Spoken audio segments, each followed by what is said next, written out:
Hi, it's James. It's only 10:40, but it feels like it's 3 a.m. for me. I'm going to be reading the last two chapters of Night Flying by Rita Murphy, and hopefully I'll be able to stay awake through it. Shit, I look tired. Okay.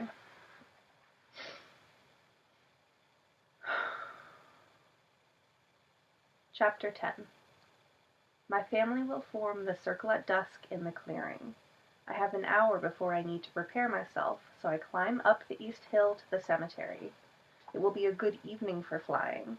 The sky is clear and pink at the horizon, only a few clouds.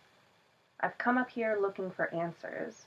I'm no longer afraid Carmen will tell grandmother. I'm afraid I will. I sit down beside Louisa, pick a few dried leaves away from her stone, and wrap my sweater tightly around me.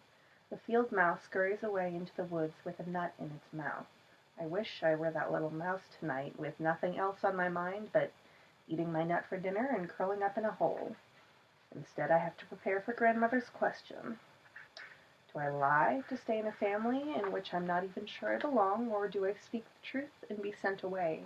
I can't decide. I'm tired. I'm afraid.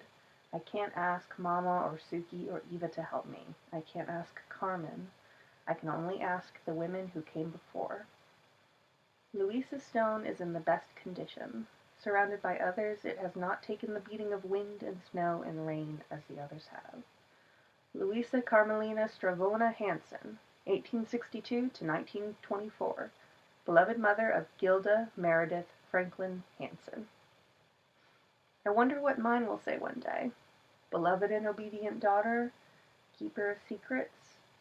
I wonder if Louisa had any idea it would come to this. If, the first time she flew out over the Atlantic Ocean, she had any inkling that all her female descendants would have to carry the burden of her action. So, Louisa, what should I do tonight? I know she isn't anywhere below me, so I look up and address the sky in case she's cruising overhead. I want a sign. The hawk circling twice if I should tell the truth. The snowstorm if I should lie. The wind blows past my ears. Nothing. Any of you, then, I say, speaking to Gilda, Charlotte, Isadora, Harold, do you have anything worthwhile to contribute on this matter? I want to be free of grandmother's rules, but at what price? I begin to cry. Please, I whisper, help me. I don't know what to do. There's no answer, no sign of a hawk, no change in the weather. Just the knowing silence of the dead. Suki has laid my dress out on the bed with silk stockings and a pair of black flats with a strap across the top. Mama wove a garland of fresh flowers for my headpiece. I sit in the big overstuffed chair in my room, staring at my dress, a candle lit beside me on the nightstand. In the candlelight the beads sparkle, a magic dress. I fold my jeans neatly over the back of the chair and take off my shirt. I blow on my hands, which are cold from sitting in the cemetery too long. I'm still hoping for a sign, a word, something, so I will know what to say when the time comes, but I fear no help will arrive. I slip on a silk chemise with a long slit up to the top of the thigh. I dot the back of my ears with a drop of Eva's Paris Passion she left on my bureau. I'm wearing it for good luck. That works, by the way. Wear someone else's perfume. It helps. I kneel down by the side of the bed and close my eyes, let my hands fan out over the silk and beads. Suki finished the neckline and hem. It must have taken her all day. My fingers come to a bump in the fabric, and I open my eyes and reach up inside the dress, turning it inside out. Suki has sewn a small pocket into the seam with a little button clasp. I unbutton it, lift the flap of material, pull out a folded slip of paper. I open it on the quilt. The light is dim, so I bring it to the candle on the nightstand. It is written in Suki's precise hand. Be like the bird that, pausing in her flight, a while on boughs too slight, feels them give way beneath her and sings, knowing that she hath wings. Victor Hugo. Suki's favorite quote. I smile, fold it back up, and button it into the small pocket. I carefully slip the dress over my head, its silky blackness enveloping me. I tie the silk sash around my waist, admiring my own fine stitching of the tiny rust-colored horse. Next I brush out my hair. I will let it hang loose tonight. I pin in the garland, apply some lipstick Mama gave me, put on my shoes, take in my full reflection in the mirror. Perfect. I blow out the candle and walk downstairs. Mama is waiting for me in the kitchen along with Eva and Suki. Carmen comes in the back door. Even grandmother is there in the corner, sipping tea. She is in charge of rituals. No matter how angry she is, she has to show up. Mama smiles at me. She hands out the lanterns and we go outside. It is chilly, but we do not wear coats. The bonfire will keep us warm. I stop for a moment in the barn to check on Sepia, who seems happy. Mr. Gowan and I stacked hay bales in a large square for a temporary stall. I pat him on the neck. I would miss Sepia and Mr. Gowan. I'm not sure if I could think about never seeing them again. In silence, we walk up to the clearing. My feet feel heavy.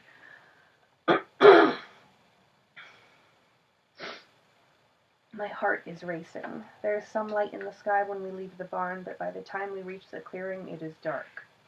Eva has been collecting brush all week long. Branches and logs are stacked high in the center of the circle, marked with large, round stones. There should be enough brush to last until dawn. It will help me if there are a few embers still burning, so I can see where I'm landing. Eva strikes a match to balls of newspaper stuck in at the bottom of the pile. It smokes at first and then begins to burn. We stand around it. 6 women evenly spaced. Grandmother's voice breaks the silence, and I jump at the sound of my name. Georgia Louisa Hanson, have you come to fly? Yes, I answer. My voice cracks. Are you prepared to join the family of flyers? Yes, I say. She turns to Eva. Eva Meredith Hanson, is this woman prepared to complete her solo flight on this night? Yes, answers Eva. Georgia Louisa Hanson, have you respected your teacher? I have. Have you followed her instructions while in the air? I have. Have you waited until this night to fly unattended in the sky? I pause and look around the circle. While she waits for my reply, Grandmother reaches over and adjusts the collar on Mama's dress, giving her a disapproving look. Mama shrinks from her touch, and I can see how her whole body pulls itself in and becomes smaller, a tiny gesture. A subtle turning away and inward. It's probably been happening for years, and I never saw it before now, but something about it makes everything clear to me. I scan the faces illuminated by the fire. 6 women, including myself. 5 lives ruled by 1. Even Carmen, standing tall and proud beside me. Whatever it was that she did once was not worth Grandmother's wrath. I know it wasn't. Louisa Hanson never intended our gift of flight to be a burden. We were not meant to give away our power. We were not meant to live in fear. Anger begins to rise inside me, anger at how wrong this all is. Suddenly it no longer matters what will happen. I know what I need to do, for myself, for Mama, for all of us. No, Grandmother. My voice is clear and strong. I have flown on one occasion alone, without supervision. Mama turns and looks at me. Her eyes are wide. Grandmother glares over the climbing flames. In the daylight, I add. I can hear Suki and Eva sucking their breath at the same time. Carmen smiles. There is a long silence. The fire crackles. One wet log hisses and spits. Then there will be no initiation here tonight, Grandmother says, standing firmly on the ground like a stone. We will discuss the repercussions of your actions back at the house. You know the rules. She bends and begins to collect her things. No! I look around the circle. No! It's Mama. Maeve! Grandmother's voice is strained. Remember your place. Where is my place, Mother? In the kitchen? Washing dishes? I have raised Georgia all these years, encouraged her, loved her while you stood back and judged. Found fault made me think I was small. Now you ask me to stand by and watch you rob her of her birthright. I will not. Mama pauses. Her legs are shaking. I've lied to Georgia since she was little. I raised my sister's child as if she were my own. I have lived in fear of the truth, in fear of my own life, in fear of you, Mother. I look at Mama and then across the circle at Carmen, and that gnawing sensation in my belly that has been there since the first night I saw Carmen begins to dissolve. I put the puzzle together in my mind, and suddenly that missing piece is no longer missing. I don't know what to feel. Angry, hurt, confused, I feel them all, but more than these, I feel relief, as if I haven't taken a breath of fresh air in days, and now I can. Sweet, cool air. Everyone's eyes are on me. Even grandmother waits for my reaction. I stare silently at Mama. I can think of nothing to say. For a long time, no one speaks. The fire shoots up high, and we all back away from the heat.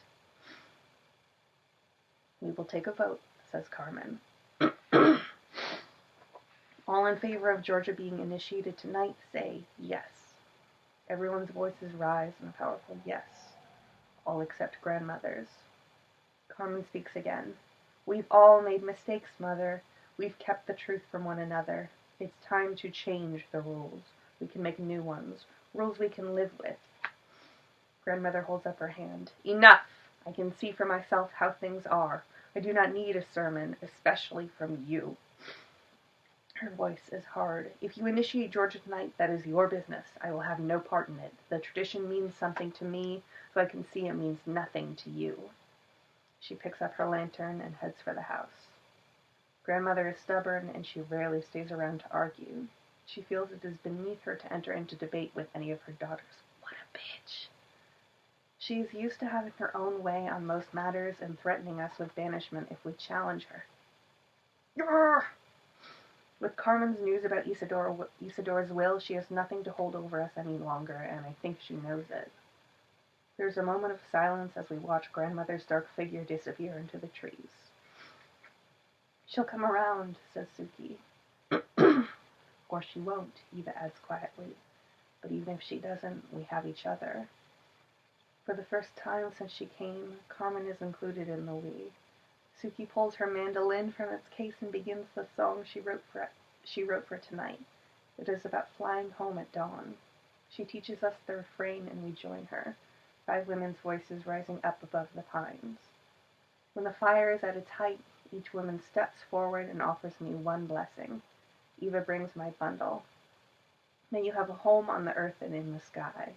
She straps it around me. Suki hands me a box of matches, for warmth on the journey. Carmen comes up and I look into her eyes, my nose, my face. Why didn't I see it before? She removes the garland of flowers from my head and replaces it with a soft wool hat. May your ears not freeze to the sides of your head. Everyone laughs, and somehow the tension of grandmother's presence finally leaves the circle. Mama is last. She gives me her thick black sweater and her hand. I'll be flying with you to the ridge, she says. I nod. I am too stunned to speak.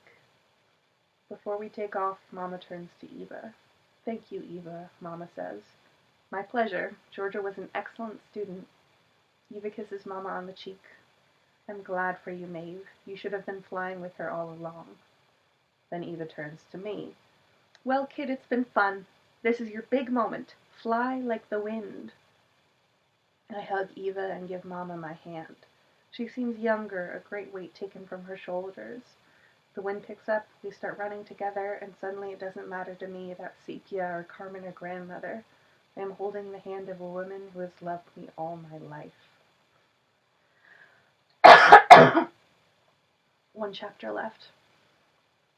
Throat crap. It just happens.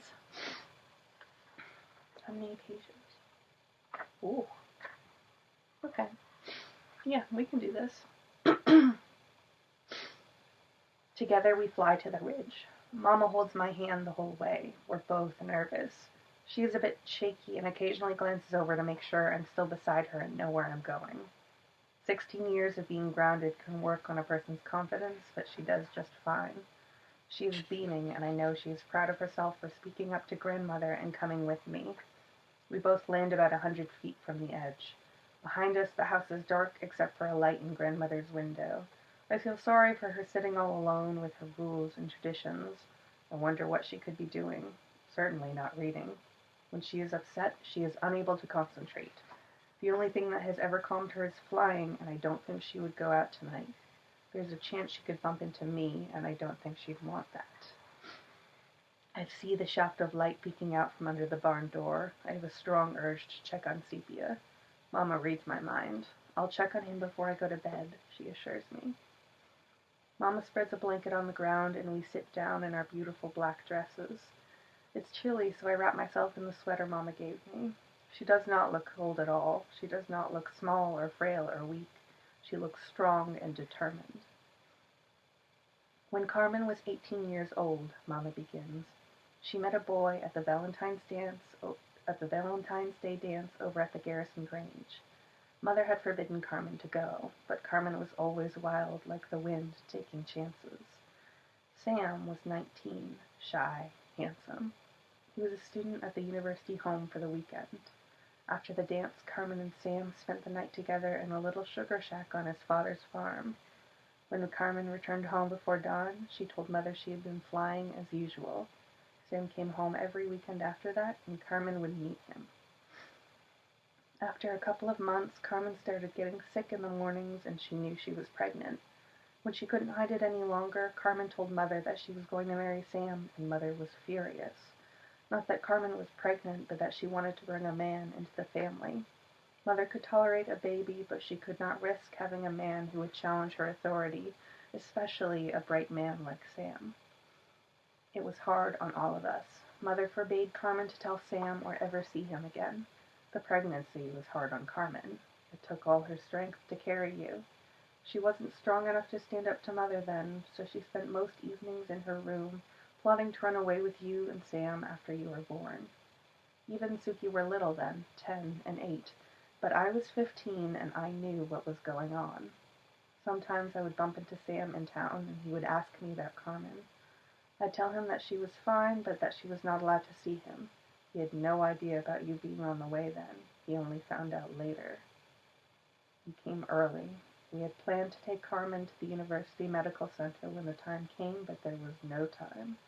Grace was a friend of mine. She was only 23, but she knew about delivering babies from her old Abenaki granny up in St. Alban. It's true that you were born during an electrical storm.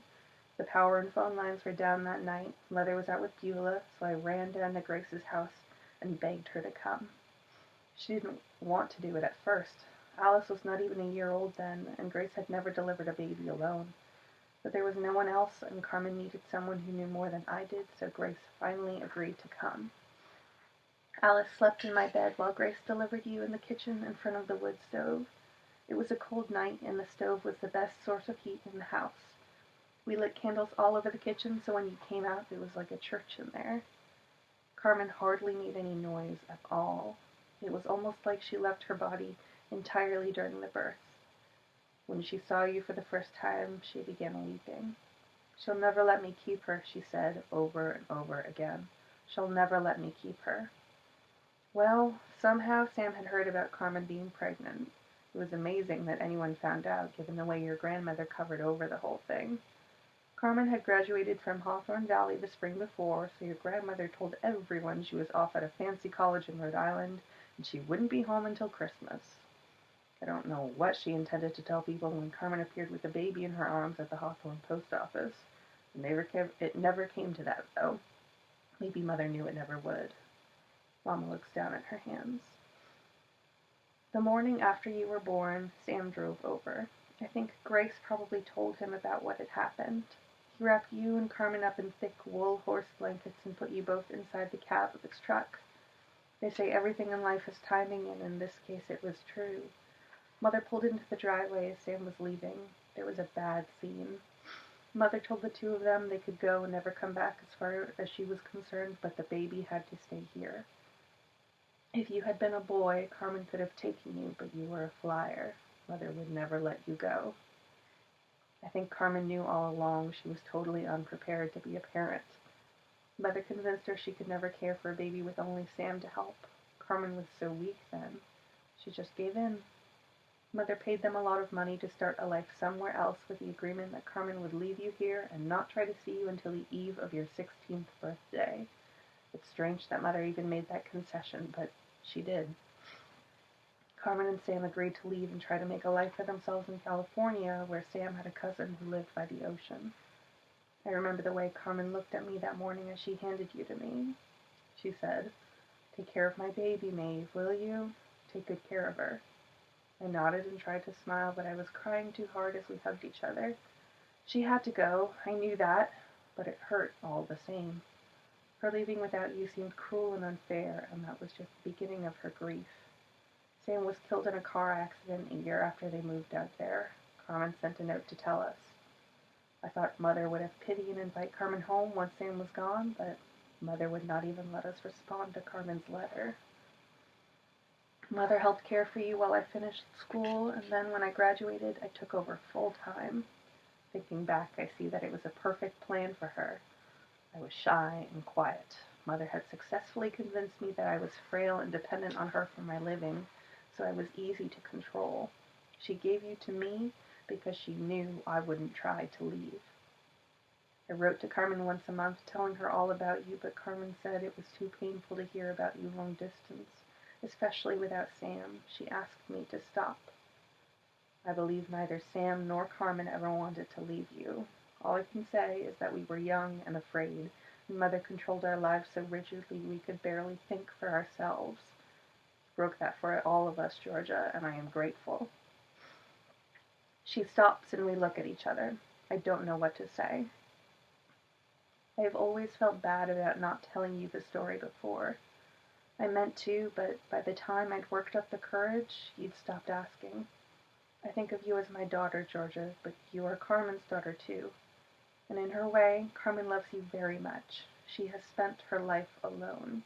She lost you and Sam and her entire family before she turned 20, banished for the simple act of loving another human being. That's all, Georgia. That's the story. You were born into this family of flyers, and now it is your time to fly. She kisses my forehead. She smells like lavender and wood smoke. I nod, take off my shoes in a kind of trance, tighten the bundle around my waist, and adjust my wool hat. I stand up, stretch. I wish I could say something to Mama, but nothing comes to me. All the questions that should be in my mind are not there. I feel like someone has stuffed my brain full of cotton, and I can no longer put words together to speak. Instead, I give Mama a little wave, touch my finger to the horse on my sash for luck, and begin running like I did the day Carmen made me so angry, the day I knew she would never leave without turning my life upside down. It's strange at first having no one beside me and not as beautiful as the daylight, only black ahead. But there are a half moon and stars. I have to focus on where I am going. I have to remember what Eva taught me about clearing my mind. I listen to my breath and stay awake to my surroundings. Let thoughts pass through my mind like clouds. Pine tree, breathe. Wind out of the east, breathe. Mama, breathe. Carmen, breathe, breathe, breathe. I head north, keeping 100 feet above the tree line.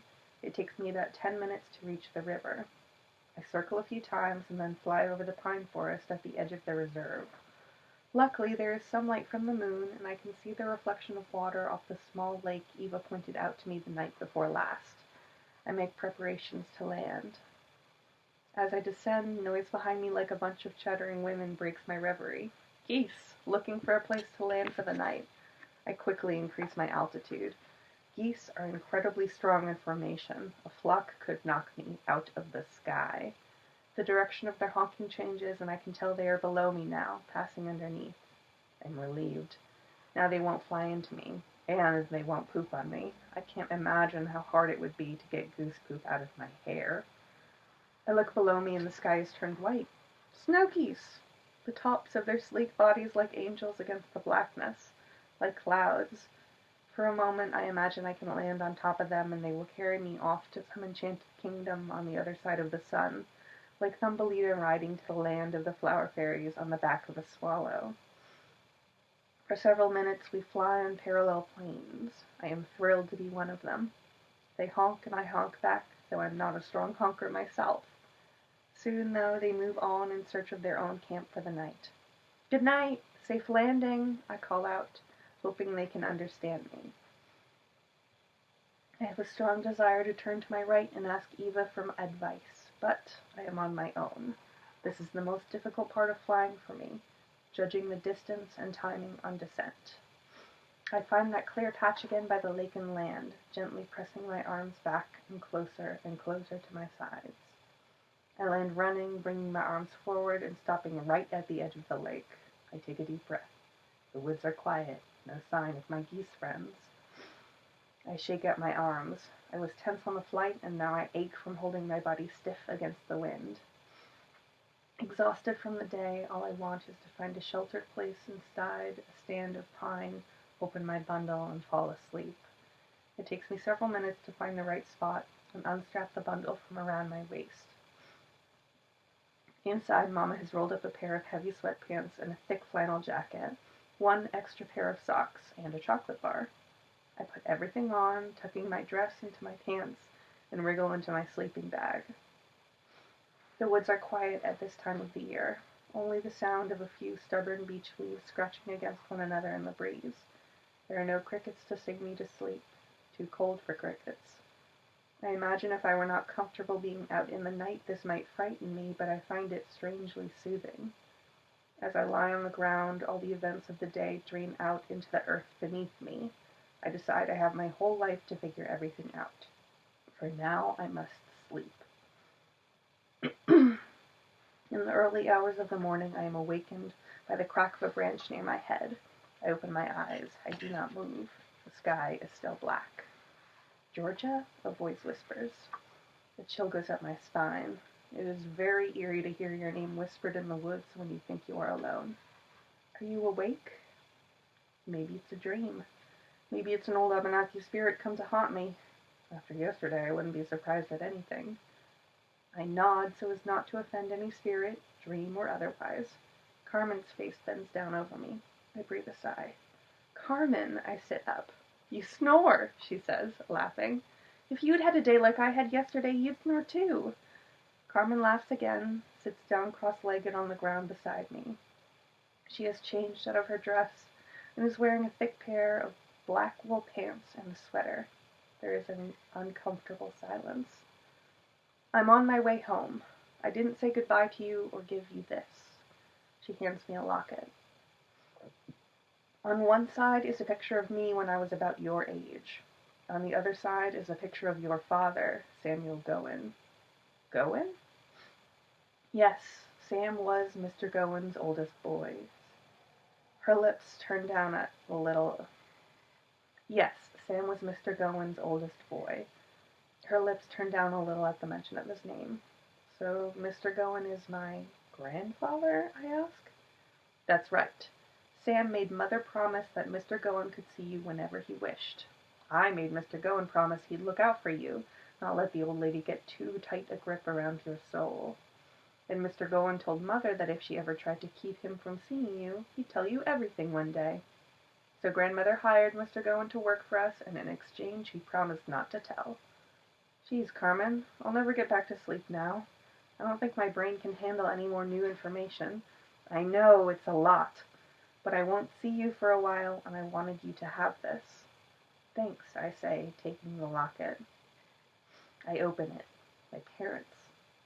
I stare at their faces for a long time, trying to see myself. The man on the right-hand side is tan and looks like Mr. Gowen. I can see something of myself there, too, in the eyes. Carmen is beautiful, her hair even longer and her cheeks fuller. I know you're my real mother, but Mama feels like my mother, I say. She is, more than I am. I gave birth to you, but I would never bind you to me.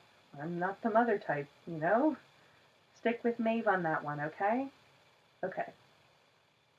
I don't want anything from you, Georgia. I just wanted to make sure you knew the truth. Everyone has the right to know the truth, and I wanted to make sure you weren't living in fear. But I can see that's something you'd never choose. I'm proud to know you, Georgia Louisa Hanson. Come visit me if you like. Maeve can tell you where to find me.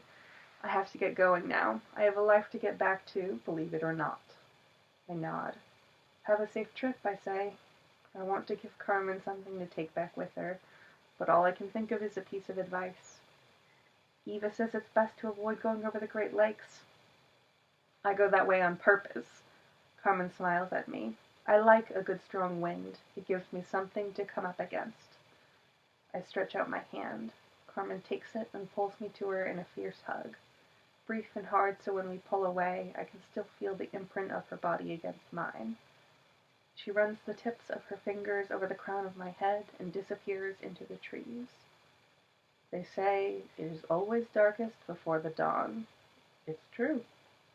The sky is the deep black of obsidian. Dawn seems far away, but it is very close. I roll up my bundle, slip the locket over my neck, and tuck it inside my dress. There's no cliff to run off here. There's only a small hill on the other side of the lake.